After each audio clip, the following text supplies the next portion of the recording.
It's the government signature bill, a 43% emissions reduction target, locked, of course, into legislation, introduced on Tuesday, is set to be debated as early as next week.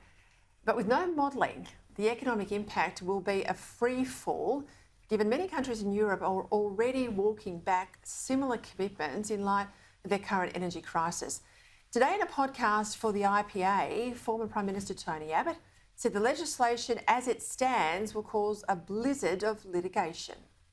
I also think that entrenching it in legislation is even more problematic because that will bind the hands of future governments, and it will also allow the courts easier access to second guess at the behest of green lawfare activists. It'll allow the courts to interfere with the ordinary activities of business and government. We're going to see an absolute blizzard of litigation by these environmental groups.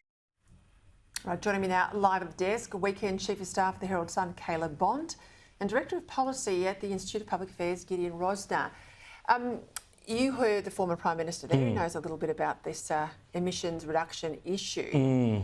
The bind in the hands of future governments, future parliaments, I think that's a very potent argument, not really waged at the moment in Canberra. No, and it's not just binding the hands of governments, it's actually taking power out of the hands of governments to begin with. By legislating a target, you are giving the courts a weapon and a piece of legislation they can use when some green group like Greenpeace applies to knock over an airport or a mine or a railway terminal or a cargo port or anything like that, to say, we have to actually overturn this approval because it's in legislation and we're bound by the Australian law. But another aspect of the bill, and this is something I put on my Telegram channel when I was first reading the legislation, if you look at the companion bill, the consequential amendments bill, it actually says the target is either 43% or a higher target if the Australian government commits to it under the Paris Agreement. So what the government could theoretically do is lob in a PDF to the UN, declare a higher target and have that target achieve the force of law. Now, that isn't and not disallowable either. So it's an egregious abuse of Westminster conventions. I don't think I've ever seen that before. No, well, I'm not sure if it's even constitutional, but that doesn't stop the shamelessness of the Labor Party. But this is how,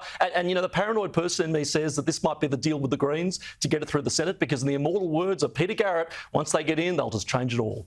And just to pick that up again, I mean, obviously, every single time you have one of these COP meetings, sit around a bit of kumbaya, you increase the target commitment. We've seen that all the way through. And you're saying that there's a nexus in the Australian legislation that would bring it in as an automatic trigger. Correct. It just imports it into Australian law, into legislated law without going through the House, the Senate, and I don't think it's even disallowable either. Goodness me. How's that for democracy? That is extraordinary.